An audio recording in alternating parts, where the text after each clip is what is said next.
नमस्कार। संस्कृत भाषा के बारे में कहा जाता है कि मैक्सिमम भाषाएं जो भी हैं संस्कृत से ही उपजी हैं, उनका जन्म वहीं से हुआ। अस्तित्व, भाषा, संस्कृति और विरासत के आज के अंक में आपकी मुलाकात करवाएंगे एक ऐसी ही शख्सियत से जिन्हें आप सभी भली भांति जानते हैं। संस्कृत और ज्योतिष शास्त्र के विद्वान हैं Rohit Shastri ji. Sir, Excelsior studios में आपका बहुत बहुत स्वागत है। आपका और आपकी पूरी टीम का धन्यवाद। मेरा बड़ा सौभाग्य है कि आज डेली एक्सेलसियर ने मुझे अपने इस कार्यक्रम में बुलाया है। ये हमारे लिए भी सौभाग्य है कि आज एक संस्कृत का ज्ञाता विद्वान और जिसे ज्योतिष शास्त्र का भी बहुत ज्ञान है और हम आप के माध्यम से उसके बारे में जानते भी रहते हैं, समाचार पत्रों के माध्यम से। सर, मैं आपसे ये पूछना चाहूँगा कि संस्कृत के बारे में अगर कहा जाए तो जम्मू व कश्मीर संस्कृत का एक बहुत बड़ा केंद्र रहा है। बहुत दूर पीछे ना भी जाएं तो जब उत्तरकाशी के नाम पे ही आप समझ लिए, उसी परिपाटी पे हमारे यहाँ पे परमंडल का निर्माण हुआ, उत्तरबैनी का निर्माण हुआ। उसी संदर्भ में किया गया कि यहाँ पे संस्कृत को भी सहेज कर रखना है, क्योंकि वहाँ पे विद्यालय भी थे। रघुनाथ मंदिर में भी संस्कृत विद्यालय था, है भी, होगा भी, लेकिन वैसी स्थिति नज़र नहीं आती। इन सभी परिस्थितियों से गुजरते हुए जिस तरह से आप संस्कृत की रिवाइवल के लिए कार्य कर रहे हैं, उसके लिए आपका बहुत बहुत धन्यवाद। लेकिन उस स्थिति से हम भी सभी अवगत होना चाहते हैं कि दुश्वारियां कहाँ पे हैं। जब संस्कृत इतना बड़ा केंद्र रहा है, यहाँ पे बाहर से लोग आकर संस्कृत की शिक्षा लेते रहे हैं, आज परिस्थितियाँ कैसी हैं? देखिए, अगर देववाणी संस्कृत की बात करें तो सब भाषाओं की जननी है, जैसे आपने कहा। और विशेषकर जम्मू कश्मीर के बिना तो संस्कृत के विद्वानों के बिना संस्कृत जगत बोना है, अधूरा है।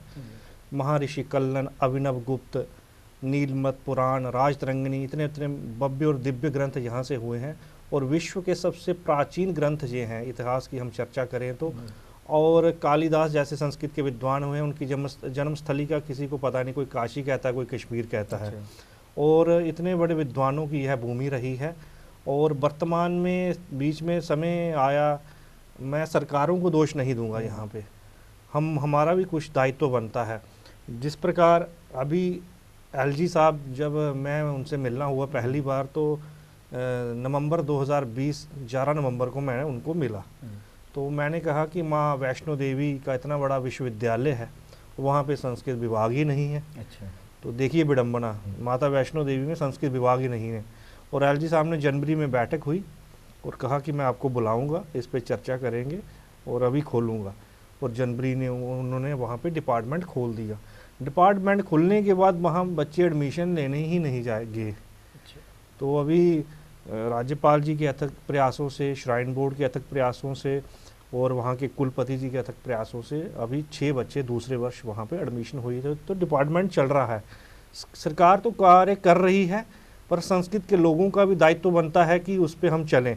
सरकार तो डिपार्टमेंट खोल दिया, पर हमारा भी काम है लोगों को मोटिवेट करें कि वहाँ पे जाके संस्कृत पढ़ें। तो सरकार तो कर रही है, कहीं ना कहीं संस्कृत के विद्वानों का भी है।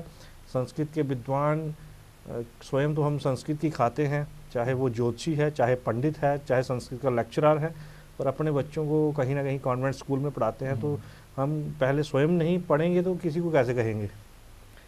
एक बहुत बड़ा प्रश्न उठता है कि जैसे जम्मू में जो भी माने हुए साहित्यकार हैं, उन्होंने जो भी साहित्य की शुरुआती शिक्षा कह लीजिए, सीख ले लीजिए या सबक कुछ भी कहिए, तो वहाँ पे वो कहते हैं, सभी मानते हैं, हर बार साक्षात्कार में मानते हैं कि हमें प्रेरणा भी मिली, हमें कंटेंट भी वहीं से मिला, शास्त्रों से। शास्त्र सिर्फ ज्योतिष शास्त्र या कोई भी शास्त्र हो, सिर्फ आध्यात्म में नहीं हमें ले जाता। अध्यात्म के अलग स्वरूप हो सकते हैं, अध्यात्म के साथ साथ वो संस्कृति की तरफ भी आपको लेके जाता है। तो आप कितना समझते हैं कि ज़रूरी है, कि आवश्यक है हम सभी को कम से कम अपने धार्मिक शास्त्रों का ज्ञान होना बहुत ज़रूरी है? देखिए, बेसिक जो नॉलेज सभी को होनी चाहिए। मैं पंडित हूँ, मेरे बच्चे को या मेरे परिवार को नहीं, सभी को जो अपने आत्म पूजा है प्रतिदिन, कोई व्रत पर्व है, उसकी जानकारी होनी चाहिए। कोई भाषा मुश्किल नहीं है। जैसे आप ही हैं, आपने अगर संस्कृत नहीं पढ़ी है, गायत्री मंत्र तो आप बोल लेते हाँ, हैं, गायत्री वो माँ जबानी दुर्गा के मंत्र बोल लेते हैं, स्तोत्र आपने कहीं तो संस्कृत न पढ़ी, फिर भी आप इतने शुद्ध मंत्र बोलते हैं, तो कोई मुश्किल नहीं है। और बेसिक चीज़ों की हमें जो है नॉलेज होनी चाहिए। अपना तो कल्याण होता है और समाज का भी उससे होता है। संस्कृत बेसिकली साइंटिफिक भाषा है। कई बात चल रही थी आपके फंक्शन में कि नासा वाले अगर अडाप्ट कर रहे हैं संस्कृत की वो शब्दावली समझ लीजिएगा या साउंड्स की बात कीजिए, तो अपने लिए कर रहे हैं, क्योंकि वो जो दिशा वगैरह आप बेहतर उसमें समझा सकते हैं कि ज्योतिष शास्त्र इसके साथ जो जुड़ा हुआ है, ग्रह नक्षत्र। देखिए, नासा ने एक बार अंतरिक्ष में यान भेजा था, 2011-12 कांग्रेस की सरकार थी, तो वहाँ अंतरिक्ष में एक ध्वनि सुनाई दी। वहाँ पे उन्होंने उन ध्वनियों को रिकॉर्ड कर लिया और वो ध्वनियाँ संस्कृत की ध्वनियाँ थी। और तब नासा ने वह भारत से 35 संस्कृत के विद्वानों को वहाँ बुलाया और ध्वनियों का ट्रांसलेट किया। आज नासा में संस्कृत पढ़ाई जा रही है, जर्मन के 14 यूनिवर्सिटीज़ में संस्कृत पढ़ाई जा रही है। आपको जानकर हैरानी होगी कि अफ़गानिस्तान में संस्कृत डिपार्टमेंट खुला और हमारे राष्ट्रीय संस्कृत संस्थान के डॉक्टर हनीफ खान शास्त्री, आप गूगल में सर्च करें, वहाँ पे वो डिपार्टमेंट खोलने चले गए। तो जो दुष्ट प्रवृत्ति के लोग हैं, आतंकी, उनको ले गए। उन्होंने कहा ये भाषा दूसरी की भाषा नहीं है, इसमें सब धर्म कल्याण की बात की है। उन्होंने फिर उनको छोड़ा, वहाँ पे डिपार्टमेंट की स्थापना हुई और यहाँ पर आकर भारत के राष्ट्रपति जी ने उनको सम्मानित भी किया। क्या वजह है कि हम लोग ज़्यादातर जो है हम क्या मतलब सभी की बात करते हैं कि धर्म के साथ संस्कृत तो क्यों जोड़ा जाता है? क्योंकि जो शास्त्र हैं वो तो वे ऑफ लाइफ सिखाते हैं। बड़ा अच्छा प्रश्न आपने किया। तो हम तो रंगों को भी जाति में बांट देते हैं, तो भाषा की तो कहीं बात नहीं। और एक भाषा का विकास नहीं हो पाता। उर्दू को हम किसी धर्म से जोड़ लेते हैं, पंजाबी को, डोगरी को, हिंदी को। संस्कृत भाषा है जो है सबसे प्राचीन भाषा है। भाषा को विकास को रोकना है तो हम जाति से जोड़ें तो उसका विकास नहीं होगा। भाषा को जाति से नहीं जोड़ना चाहिए। डॉक्टर हनीफ खान शास्त्री जी आपके सामने एक उदाहरण है। और पीछे आपने अभी प्रश्न में बात की कि नासा, देखिए ज्योतिष शास्त्र पे आप आ जाएं। सृष्टि का आरंभ हुआ, आपको पता है, समुद्र का मंथन हुआ, राहु ने अमृत का पान कर लिया। सूर्य और चंद्रमा ने भगवान विष्णु को बताया कि राहु ने अमृत पी लिया है, और भगवान विष्णु ने सुदर्शन चक्र छोड़ा और राहु का धड़ कट गया, एक राहु बन गया, एक केतु बन गया। तब राहु ने कहा कि सूर्य और चंद्रमा, तूने मेरी चुगली मारी है। और जब सृष्टि का आरंभ हुआ, एक को मैं पूर्णिमा पे, एक को अमावस्या पे ग्रहण लगूंगा। और लोग कहते हैं सृष्टि के आरंभ काल से ग्रहण लग रहा है, और लोग कहते हैं जी नासा बता देता है कि ग्रहण कब लग रहा है, ज्योतिष फ्रॉड है, ये पंडितों ने एक लूटने का साधन बनाया है। आप गूगल में आपके पास है, मोबाइल में सर्च करें नासा की स्थापना कब हुई, 29 जुलाई 1959 में। और ग्रहण कब लगा है, सृष्टि के आरंभ काल से। और ज्योतिष शास्त्र की बात करें, हम नग आपको डलवाते हैं, आपने भी जैसे डाला है, ठीक है ना। इसका चंद्रमा का हम आपको मोती डलवाते हैं, मंगल का मूंगा, बुध का ग्रीन पन्ना, बृहस्पति का पीला पुखराज, शुक्र का हीरा। और बुध का ग्रीन पन्ना होता है, मंगल का लाल मूंगा होता है। जैसे हमारे ज्योतिष शास्त्र ने ग्रहों के रंग तक बता दिए हैं। आज नासा कह रहा है मंगल का रंग लाल है। हमारे धर्म ग्रंथों में हमारे ऋषि मुनियों ने अपने तपोबल से, अपनी विद्या से ग्रहों के रंग तक बता दिए हैं। अभी बुध हरा है, हम नवग्रह की वो लिखते हैं जैसे, तो ग्रीन कलर से उसको लिखते हैं, बृहस्पति को पीले से। और इतना ज्योतिष हमारा एडवांस है, हमने ग्रहों के रंग तक बता दिए हैं, तो नासा क्यों नहीं मानेगा हमें। कहने को सो कॉल जो कहते हैं कि हम बड़े एडवांस्ड लोग हैं, वो बाहर से बोलने में तो कहते हैं कि हम नहीं विश्वास करते इन चीज़ों पे, क्या है ज्योतिष विद्या वगैरह, लेकिन कोई भी शुभ कार्य करना हो तो मुहूर्त पे ही करते हैं। देखिए जो नास्तिक व्यक्ति है ना, जो कहने को नास्तिक, हाँ, पर ज्योतिष पे सबकी आस्था है, सब अपना फ्यूचर जानना चाहते हैं, सामने नहीं करेंगे, गूगल के माध्यम से कहीं से पंडित जी को पूछ के करेंगे। एक ज्योतिष शास्त्री ऐसा है जो नास्तिक भी जिसको मानता है, और मुहूर्त पे जो चीज़ें की जाएं तो वो एक बड़ी अच्छी रहती हैं, तो सभी मानते हैं ऐसा ही करना चाहिए। शास्त्रिक सोच भी आती है। जी जी जी, बड़ी चीज़ तो सोच है, आस्था होनी चाहिए। आस्था के ऊपर ही पूरी सृष्टि चल रही है। और जो ऋषि मुनियों ने हमारे ग्रंथ बनाए हैं, चाहे युग सहस्त्र योजन पर भानु, जिसमें रामचरित मानस में, जहाँ हनुमान चालीसा में जो भी वो सूर्य और पृथ्वी का अंतर तुलसीदास जी ने वहाँ पे दिया है, तो वही नासा डिस्टेंस अभी बता रहा है। तो सब कुछ है, वो मानना चाहिए, क्यों नहीं मानना चाहिए। बात वही आस्था की आती है। आप संस्कृत के रिवाइवल के लिए बहुत ज़्यादा कार्य कर रहे हैं, तो कैसा रिस्पांस मिल रहा है? देखिए, मैं देववाणी संस्कृत से बचपन से 2001 में मैंने 9वीं कक्षा में हमारा सेंट्रल संस्कृत यूनिवर्सिटी, पहले वो डीम्ड यूनिवर्सिटी थी, अभी कोट बलवाल में हमारा कैंपस शिफ्ट हुआ है। तो मैं 2001 से संस्कृत देववाणी संस्कृत से जुड़ा हूँ और बेस्ट स्टूडेंट का अवार्ड भी यूनिवर्सिटी ने पहली बार किसी को दिया था, तो मुझे दिया था। तो उसके बाद संस्कृत का एक लगाव था कि संस्कृत ने हमें सब कुछ दिया, यश प्रतिष्ठा आज जो है इसकी वजह से है, तो हमें भी इसका ऋण जो है चुकाना चाहिए। और हमने 2011-12 में श्री कैलक ज्योतिष एवं वैदिक संस्थान ट्रस्ट की स्थापना की। और जब शुरू किया काम तो विरोध तो हर जगह होता है, और कई बार विरोध सिर्फ विरोध करने के लिए भी होता है। हाँ हाँ, लोग बातें करते थे जी, फोटो खिंचवाते हैं, लीडरी कर रहे हैं। और एक मेरे गुरुजी थे देवनाथन जी, वो कहते थे हल्ला करो, कई बार हल्ले से भी काम हो जाते हैं। नहीं, अपने को प्रोजेक्ट तो करना ही पड़ता है। जी जी, जो आपका कंसेप्ट है वो तो बताना जब पड़ेगा। मैं आपको बताऊं कि एलजी साहब, तो मैं कहूँगा कि देववाणी के संरक्षक हैं वर्तमान में। तो बहुत बड़े स्कॉलर हैं वो भी, संस्कृत के बड़े विद्वान हैं। और मैं बताऊं, हमने विधानसभा में मैंने युवराज विक्रमादित्य पीडीपी की वो एमएलसी थे, विबोध शर्मा जी, उन्होंने संस्कृत के उत्थान के लिए, सत शर्मा जी, हम और इन सबसे मैं मिलता था। इन्होंने विधानसभा के अंदर कश्मीर में क्वेश्चन हमारे पुटअप किए। अच्छा। और जैसे हमारी लड़ाई है कि 6ठी कक्षा से जम्मू कश्मीर में स्कूलों में संस्कृत शुरू हो, और मुझे लगता है एलजी साहब ने इस बार कमिटमेंट भी की है कि इसी सत्र से जम्मू कश्मीर में 6ठी कक्षा से जो है संस्कृत शुरू की जाएगी। वैकल्पिक विषय में प्रारंभ करेंगे इस बार, मुझे लगता है। और हमारा था कि जैसे सेंट्रल यूनिवर्सिटी है वहाँ पे संस्कृत डिपार्टमेंट की स्थापना हो। कुलपति जी बड़े अच्छे हैं, मैं पिछले दिनों मिला तो उन्होंने दूसरे दिन ही चिट्ठी लिख दी है एचआरडी मिनिस्ट्री को कि यहाँ पे डिपार्टमेंट खोलना है। वो भी हुआ। माता वैष्णो में एलजी साहब ने, मैंने बताया कि डिपार्टमेंट खुला। और जैसे गुरुकुल है, जम्मू विश्वविद्यालय में भी संस्कृत का डिपार्टमेंट है। हाँ, सिचुएशन कैसी है वहाँ पे भी? मुझे लगता है एक कश्मीर में भी है, वहाँ पे 8-10 बच्चे हैं। यहाँ पे एमए में हर साल 25-30 बच्चे लेते हैं। सेंट्रल संस्कृत यूनिवर्सिटी हमारी कोट बलवाल में, यहाँ तकरीबन 850 के करीब बच्चे 11वीं से लेकर PhD तक क्लासेस चलती हैं। माता वैष्णो देवी श्राइन बोर्ड गुरुकुल जो कटरा है, वहाँ पे 6ठी से लेके शास्त्री तक क्लासें हैं, वहाँ भी 170 के करीब बच्चा है। स्वामी विश्व आत्मानंद सरस्वती जी सुंदरबनी में उनका आश्रम है, संस्थान से हमारे एफिलिएशन है, वहाँ 160 के करीब बच्चे हैं। और अम्फला वेद मंदिर में भी गुरुकुल है। और अपने डॉक्टर उत्तम चंद शास्त्री पाठक जी संस्कृत के बहुत बड़े विद्वान हुए हैं, उनके पुत्र श्री शक्ति पाठक जी उस चूड़ामणि संस्कृत संस्थान के मुख्य न्यासी हैं।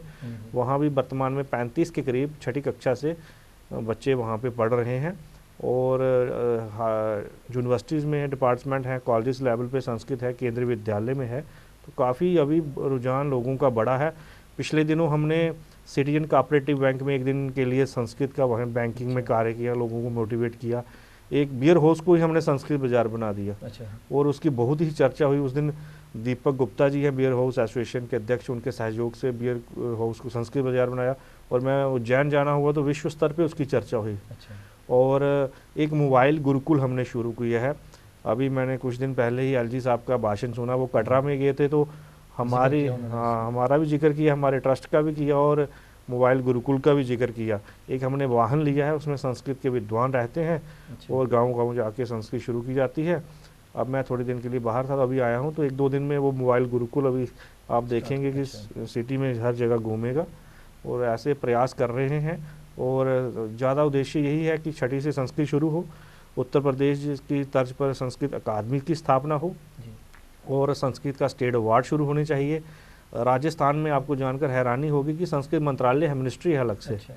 तो इनके लिए हम कार्य यहाँ पे भी होना चाहिए, क्योंकि यहाँ पे इतिहास गवाह है इस बात का कि मैं कहता हूँ कि काफ़ी शीर्ष पे रहा है यहाँ पे। संस्कृत शंकराचार्य जी ने जब अपनी पीठ पे बैठना था तो उनको भी माँ शारदा से साक्षात अपना देने आना पड़ा, वहाँ माँ का आशीर्वाद लेने आना पड़ा। तो कल्लन, बिल्लन, अभिनव गुप्त, मम्मट, केयट, सब इतने बड़े बड़े विद्वान। और विश्व की प्राचीन पुस्तकें, नीलमत पुराण, रायतरंगिनी, सबसे प्राचीन पुस्तकें हैं हिस्ट्री की, वो यहाँ से हुई हैं। और यहाँ पे कितनी बड़ी विडंबना है कि संस्कृत का इतना समृद्ध साहित्य है हमारे पास। अभिनव थिएटर के बारे में सभी जानते हैं, अभिनव गुप्त को बहुत कम लोग जानते हैं। अभिनव गुप्त, मैं गया हूँ डिस्ट्रिक्ट बड़गाम में, उनकी गुफाएं हैं अभी भी, और विदेशी आते हैं वहाँ पे रिसर्च कर रही है। हमारे जम्मू के वहाँ लोग, हम जाके राजी नहीं हैं। सर, मैं आपसे एक सवाल पूछना चाहूँगा कि संस्कृत की जो पांडुलिपियाँ हैं वो सुरक्षित पड़ी हुई, आप नहीं समझते कि किसी ऐसे रिस्पॉन्सिबल आदमी के हैंड ओवर कर देनी चाहिए कि यहाँ पे उनको दीमक ना लगे, कम से कम उनका रिवाइवल हो, उनका डिजिटल रूप सामने में आए? क्योंकि मैं ये कहना चाहता हूँ कि मुझे नहीं लगता कि धर्मार्थ ट्रस्ट जो जिसके अंतर्गत वो आता है, अधीन आता है रघुनाथ मंदिर, उसमें एक संस्कृत विद्यालय आज भी है शायद। उनका बीरपुर में जो है विद्यालय है, जी। पर अभी उसकी स्थिति क्या है, इतनी कम बच्चे हैं वहाँ पे, लोग दूर है। जो पांडुलिपियाँ हैं सुरक्षित कही जाती हैं वहाँ पे? वो हर जगह 2-3 जगह पे हैं, कश्मीर में भी है, जम्मू में भी है। और एक संस्कृत अकादमी की स्थापना हो ना, लोग हों देख रेख के लिए, सहेज कर रख सकते हैं। हाँ। दूसरा मेरा एक आइडिया बड़ा अच्छा था कि अशोका होटल बंद पड़ा है। हाँ, ये बंद हो गया। हाँ, सरकारी प्रॉपर्टी है और एक जम्मू का एक नाम था होटल का। हम्म। तो एलजी साहब ने किया था कि अभिनव गुप्त संस्थान खोलेंगे हम कश्मीर में। इससे बढ़िया और क्या स्पेस हो सकती है? मैंने उनको सुझाव भी दिया कि एक प्रॉपर्टी खंडर हो रही है, अभिनव गुप्त संस्थान यहाँ पे होना लोकेशन चाहिए। भी बड़ी खूबसूरत लोकेशन बड़ी है। दिव्य है और दिव्य। जम्मू का एक नाम था उस बैक होटल, साइड मांडा वो सारा लगता पूरा है। तभी सिदड़ा दिखता है और बावे वाली माता के साक्षात माँ वैष्णो के दर्शन होते हैं। वहाँ चाहिए संस्कृत। वहाँ पे अभिनव गुप्त संस्थान जो खोलना है वहाँ पे स्थापना हो, संस्कृत यूनिवर्सिटी की स्थापना होनी चाहिए। ऑल इंडिया में 16-17 के करीब अभी संस्कृत विद्यालय हैं और यहाँ भी होना चाहिए। छठी से संस्कृत शुरू होनी चाहिए, संस्कृत अकादमी होनी चाहिए, राजस्थान की तर्ज पर जो है मंत्रालय होना चाहिए, और फिर ही जो है संस्कृत का लोगों को रुझान बढ़ेगा। तभी आप हम ये भी डिमांड कर सकते हैं कि जो पांडुलिपियाँ वहाँ पे पड़ी हुई हैं, 6000 के करीब कहा जाता है कि पांडुलिपियाँ हाँ, सुरक्षित पड़ी इतनी है। तो वहाँ से उनको उठा के वहाँ पे रखा जाए। हाँ, उनका अभिनव गुप्त डिजिटल संस्थान बचाया खुले, जाए। संस्कृत अकादमी खुले, उन पे रिसर्च हो, लोग देखें, तो फिर ही वो है वो बच सकती हैं। इतना करना तो पड़ेगा। ज्योतिष शास्त्र के प्रति लोग सभी कहते हैं, जानना तो सभी चाहते हैं, जन्मपत्री सभी बनाते हैं, है ना, पंचांग भी देखते हैं, मानते नहीं हैं। लेकिन आज आपको लगातार मेरे ख्याल 5 वर्ष से आप लगातार पंचांग भी निकाल रहे हैं। देखिए, पंचांग कैलेंडर हमारा आपने देखा कि अभी आप भी आए थे उस कार्यक्रम में, आप भी एक बड़े दिव्य पुरुष हैं और हमें हमारा सौभाग्य मिला कि आपको भी सम्मान किया।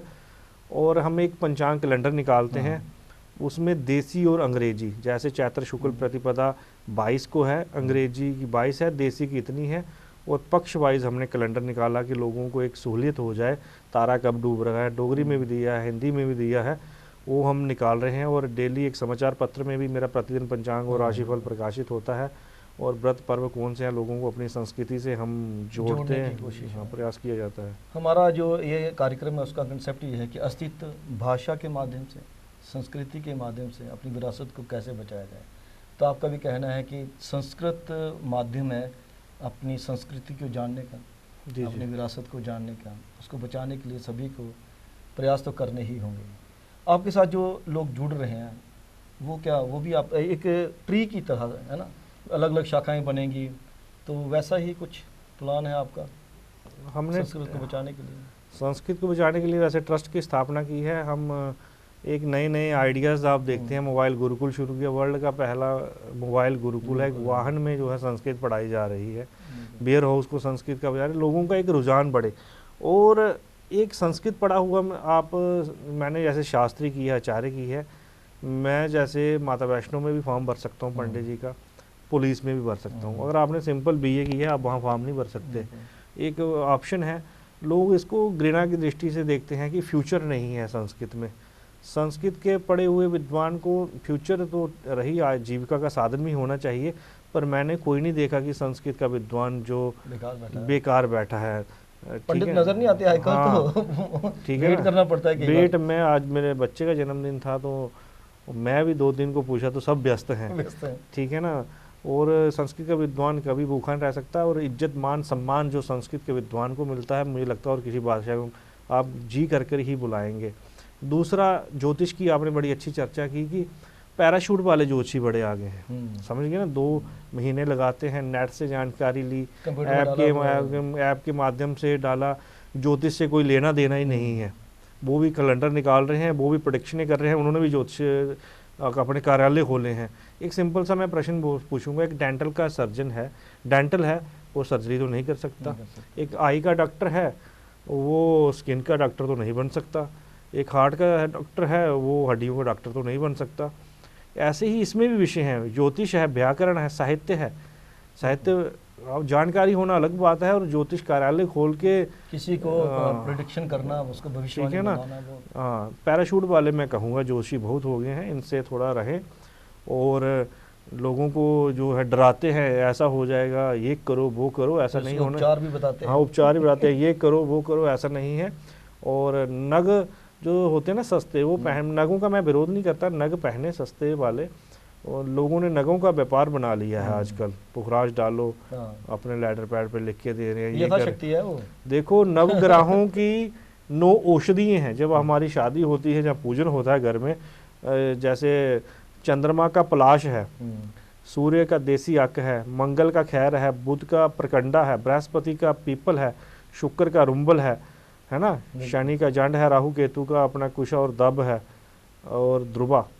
और इनकी आप जड़ें धारण करें। जैसे आपका मंगल खराब है, मंगल के 5 पौधे लगाएं। हाँ, मंगलवार को जड़ नहीं डालनी है तो उखाड़ने किसी और दिन, और मंगलवार को उसकी लाल लागे में जड़ डालें। वनस्पति का जहाँ ओरिजिनल है ना, नवग्रहों के 9 पौधे हैं, उनकी जड़ें डालें, उनके पौधे लगाएं, तो आपको लाभ मिलेगा, क्यों नहीं मिलेगा। मुझे लगता है जैसे आप बोल रहे हो, तो उसको साइंटिफिक नज़र से देखना पड़ेगा कि जो कहा जाता है उसका वास्तव में सोच क्या होता है। अब मेरे को बृहस्पति चल रहा है, मैंने हल्दी धारण की है, मैं 50,000 का पुखराज पहन नहीं सकता, और हल्दी डाली है मैं, ठीक है सब कुछ। तो नवग्रहों की 9 औषधियाँ दी हैं शास्त्रों में, उनका पूजन करें, उनके पौधे लगाएं, और उनकी जड़ें धारण करें। व्यापार तो की तरह नहीं देखना हाँ, चाहिए, व्यापार की तरह नहीं देखना चाहिए। और लोगों ने बहुत ने व्यापार ही बना लिया है ये आजकल। तो पैराशूट वाले जोशियों से थोड़ा सतर्क रहें सभी। ठीक है, जिसका सब्जेक्ट है उसी से बात करें तो अच्छा रहेगा। हाँ सही बात है। जो पैराशूट, आपकी बात बिल्कुल सही, आपने बिल्कुल परफेक्ट वर्ड यूज़ किया उनके लिए। ज्योतिष पैराशूट वाला कहूँगा कि ऊपर से आगे हैं, और ज्ञान है नहीं, विद्वानों को कोई नहीं पूछ रहा, ऐप्स के माध्यम से चल रहे हैं सारे। विद्वानों को कोई नहीं पूछ रहा, और इनका ज़्यादा ही प्रचार प्रसार है। जी जी। ठीक सर, आपसे भविष्य में भी ज्योतिष शास्त्र को लेकर या संस्कृत विषय को लेकर चर्चाएं जारी रहेंगी फिर कभी? मैं आपके दर्शकों के आपसे माध्यम में से यही कहूँगा कि आने वाला युग संस्कृत का है। चाहे अमेरिका रोबोट बना रहा है 2028-30 के बाद, वही आपकी गाड़ी चलाएगा, वही आपका खाना बनाएगा। मशीनी युग है। कभी सोचा था कि हमें मोबाइल से बात होगी, वीडियो कॉन्फ्रेंसिंग चल रही है। वीडियो कॉन्फ्रेंस जब मोबाइल शुरू हुआ तो विदेशों में हम देखते थे कि आजकल आने वाला युग संस्कृत का है। अपने बच्चों को संस्कृत पढ़ाएं। जम्मू कश्मीर में भी संस्कृत शुरू होने में बड़ा परिवर्तन आया है, और गवर्नमेंट की जो पॉलिसी है उसमें भी संस्कृत को बड़ा अच्छा स्थान मिला है। लोगों की बातों पर ना जाएं, अगर मान सम्मान यश प्रतिष्ठा है तो संस्कृत में है, और अपने बच्चों को संस्कृत पढ़ाएं। नहीं पढ़ाएंगे तो फिर विदेशों से आके लोग पढ़ाएंगे, आपने किराए पर उनको रखना पड़ेगा, क्योंकि कमांड उसको देनी होगी। क्योंकि जर्मन ने अपने स्कूलों में लगा दी है 14 यूनिवर्सिटीज़ में, अफगानिस्तान में डिपार्टमेंट खुल गए, बाकी यूनिवर्सिटीज़ में खुल गए। वृंदावन आप जाएं तो विदेशी वहाँ पे रिसर्च कर रहे हैं, पीएचडी कर रहे हैं, और हम नहीं पढ़ेंगे फिर हम कहेंगे बाहर वाले आगे जी, फिर लोगों को बाहर वालों को दोष देना। अपने बच्चों को संस्कृत पढ़ाएं, आने वाला युग संस्कृत का है, और मुझे लगता है इस पर हमें ध्यान देना होगा। आप एक्सेलसियर स्टूडियोज़ में आपका बहुत बहुत धन्यवाद। धन्यवाद भाई साहब, आपका, आपकी टीम का। अस्तित्व में आज बात हुई संस्कृत भाषा की, उसके साथ जुड़े हुए साहित्य की और ज्योतिष शास्त्र की भी। भविष्य में भी इस विषय पर बातचीत करते रहेंगे। अब कैमरा पर्सन करण सिंह के साथ राजेश्वर सिंह राजू को दीजिए इजाज़त। नमस्कार।